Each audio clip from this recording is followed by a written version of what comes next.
শুভ সকাল সবাইকে। কেমন আছো সবাই? আশা করছি সবাই ভালো আছো আর আমরাও ভালো আছি। আমার নতুন একটি ব্লগে তোমাদের সবাইকে স্বাগত। এখন সকালবেলা। তো এই যে ফুলগুলো দেখতে পাচ্ছ, এগুলো কিন্তু আমাদের বাড়ির না, অন্য এক বাড়িতে। আজকে থেকে আবার সুপারি কাটা শুরু হয়ে গেল।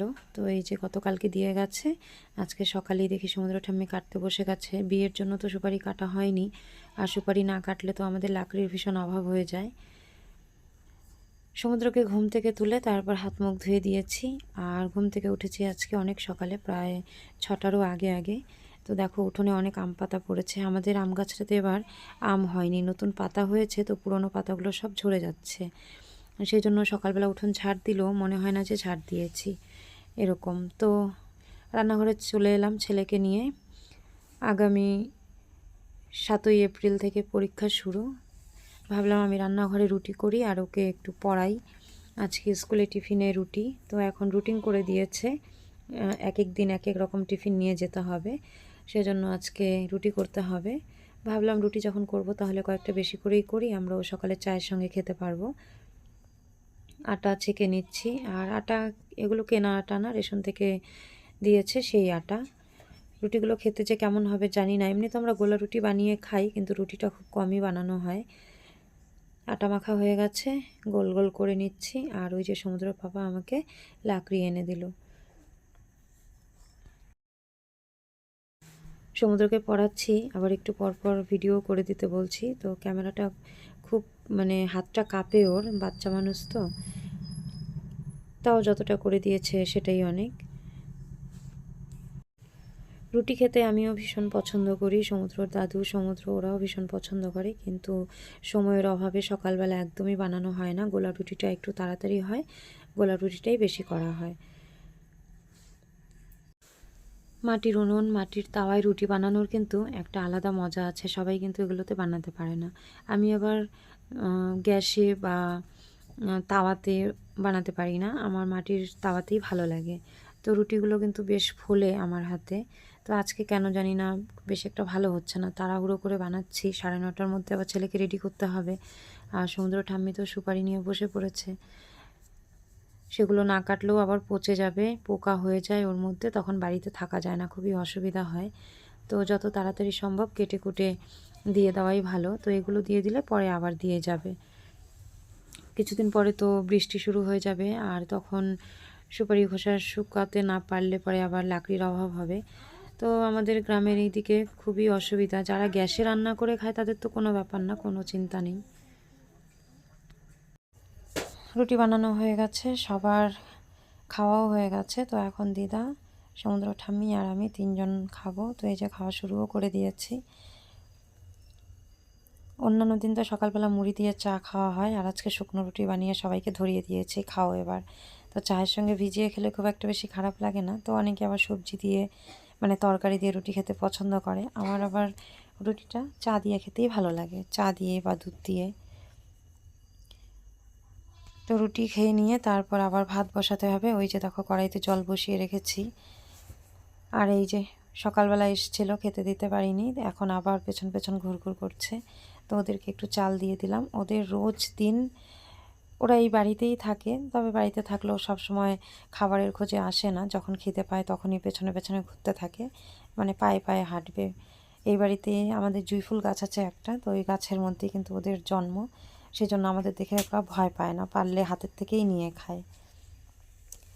তো খাওয়া দাওয়া শেষ হয়ে গেছে, এখন এই যে সমুদ্র বাবা কাজে বেরোচ্ছে। মাটি ভরবো বুঝলা, দোয়ের পাতল করে মাটি বেড়ে প্রত্যেকটা একটা একটা দোয়ের পাতল একটা গাছ। মাটির তো ভালো মাটি কোথায়, এখানে তো সব ওই যে বালি মাটি। বড়ই বড়ই গাছটার গুড়ার মধ্যে মাটিগুলো যাচ্ছে সারি মাটি। বাড়ি থেকে কয়েকটা লঙ্কা এনেছিলাম, সেগুলোর চারা ফেলেছিলাম, তো কয়েকটা লঙ্কা গাছ হয়েছে। সমুদ্র পাপা সেটাই বললো যে বিয়ের মধ্যে যে দইয়ের পাতিলগুলো আনা হয়েছে ওগুলোর মধ্যে মাটি ভরে তারপর লঙ্কা গাছগুলো লাগাতে। তো দেখা যাক কবে লাগাই।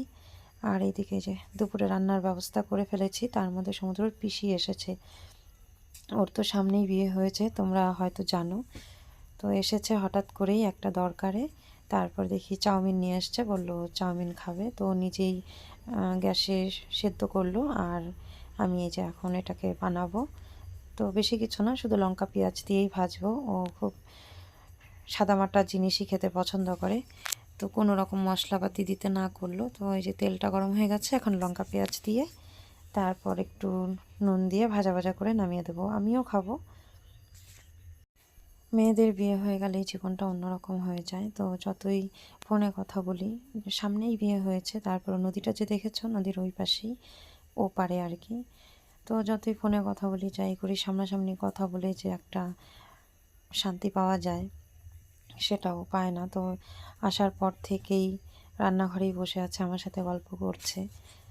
তো দুজন মিলে গল্প করছি আর রান্না করছি। তো ও এসেছিল কয়েকটা শাড়ির আঁচল সেলাই করতে, ও তো সেলাই কাজ করে, তো ওর মেশিনটা নিয়ে যায়নি, বলছে কয়েকদিন পরে নিয়ে যাবে।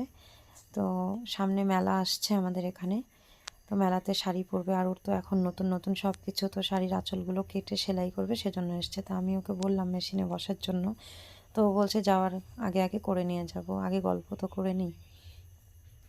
তো মেশিনে কাজ করা, শাড়ির আঁচল সেলাই করা থেকে বেশি গুরুত্বপূর্ণ কথা বলা ওর কাছে, যা বুঝলাম। মানে নতুন সংসার, নতুন বাড়ি, সব কিছুর মধ্যে অনেক হাসি ঠাট্টা, সুখ দুঃখ, একটা পরিবেশে মানিয়ে নেওয়া, অনেক রকম ব্যাপার থাকে।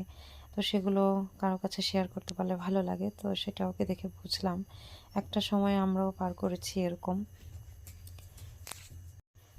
মনে হয় যেন কত বছর থেকে কথা বলে না, এরকম একটা ব্যাপার। তো চাউমিন বানানো হয়ে গেছে, এখন সবাই মিলে খেয়ে নিলাম। তারপরে এই যে মাছগুলো লবণ হলুদ দিয়ে মেখে রেখেছি, এখন ভাজবো। যেহেতু ও সন্ধ্যের আগে আগে যাবে, তো দুপুরে খাওয়া দাওয়া করেই যাবে, সেজন্য সমুদ্রের পাপা মাছ এনে দিয়ে গেছিলো। সমুদ্রের পাপাই নিয়ে এসছে ওকে।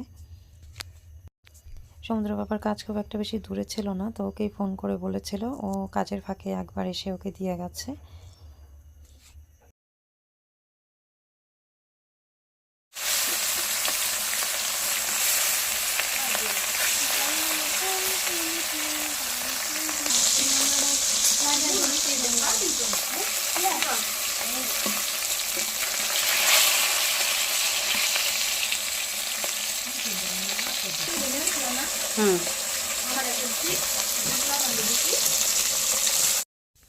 মাছ ভাজা হয়ে গেছে, এখন তরকারিটা বসিয়ে দিলাম, আর আলু ডাঁটা আর টমেটো দিয়ে মাছের ঝোলটা রান্না করব।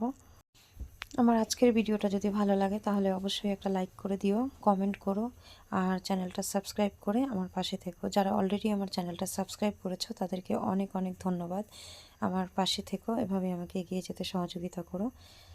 তো আজকে এ পর্যন্তই, দেখা হবে পরের ভিডিওতে। সবাই ভালো থেকো, সুস্থ থেকো।